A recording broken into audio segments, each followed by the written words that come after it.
Howdy everybody. Thank you for tuning in. Today we're going to go over one of my seizures in really good detail. In one of my last videos I went over all of my seizures. However, that video ended up being about 22 minutes long, but nobody's got time for all of that, so we're just going to talk about each seizure individually. Today I'll go over the first one, the next day we'll go over my second, so on. We'll go down the line so that way I can break it down in good detail. Each video will maybe be just like 5 minutes or 6 minutes, something, so it's just easy to watch. So the very first seizure, as I've probably shared before, I was a senior in college. I was in the student center over at Seattle University. I was just chilling there with one of my friends. All of a sudden, out of nowhere, there was no aura, no warning sign. Left hand started convulsing very rhythmically along with the head. The vision kept turning to the left. And then same with the leg. I fell down, and then the leg started convulsing afterwards. Left arm, left leg started spazzing. I looked like a fish out of water, the way that I was just freaking out. Left side convulsing uncontrollably. Nothing I could do to stop it. Very consciously tried to pull it back together, to no luck, of course. And that went on for about, we'll say, 2 minutes, but what felt like an eternity. Of course, I'm sure some of you who've had seizures know how that when we have a seizure, in reality, it's only maybe 45 seconds, usually to 2 minutes. So from what I've researched, 45 seconds to 2 minutes is usually the average time. But what's only 45 seconds in reality seems like an hour. So eventually, I think after about 2 minutes, it stopped. Thankfully, at the time, I was wearing this necklace that has my emergency medication in it, and I was able to tell my friend who was with me to put it under my tongue. I don't know how I was able to tell him and communicate that while seizing uncontrollably, but I did. Anyway, a little side note, I'm going to talk about this a little bit later in another video.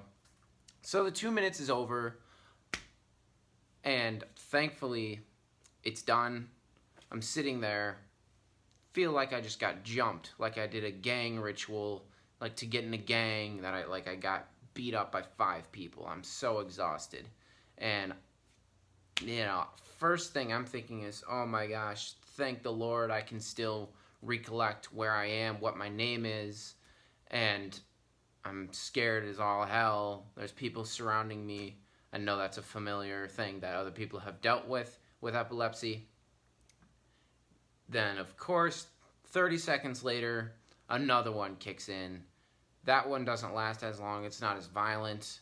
But my guess is the medicine just hasn't kicked in yet. And keep in mind, this is my first ever convulsion seizure. So that may have something to do with it lasting that long. Now, let's get to the cause of this one. I had a caffeine pill earlier that day because I wanted to knock out a bunch of homework and study a bunch, get all the homework done for the weekend. And I think what happened there was due to the caffeine overdose, kind of, that's what caused the seizure to be so severe. Because sometimes, maybe, as I've shared before, I've had some caffeine, maybe just like 2 cups of coffee, and then I've had a seizure afterwards. But this, keep in mind, was a caffeine pill. That's about 700 milligrams of caffeine, which, now keep in mind, the average 1 cup of coffee is 90 milligrams. Now picture that times 7, give 2 or 3. Now all of that in one pill at one moment kicks in. Now that's obviously, as you guys know, that is not good for somebody with a seizure disorder. Before this, I didn't know caffeine was such a bad idea. Before this, I thought caffeine was the way to go because I was so sedated from my drugs, as you guys all know.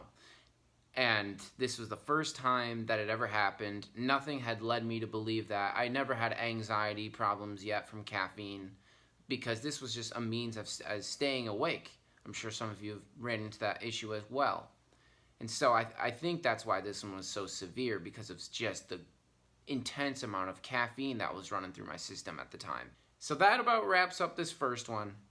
Hope you guys learned something, maybe made you think about something differently. And as always, please do me a big favor, share this with some people that you may know this could be of value to, people with anxiety, depression, any mental disorder. and of course people with epilepsy, arteriovenous malformation, AVM for short, which is what I have. I'll include my social media links below. Please follow me. Just maybe reach out, tell me what you have, tell me a little bit about yourself, or maybe your friend, something you know that happened. I'd love to hear it all. Thanks.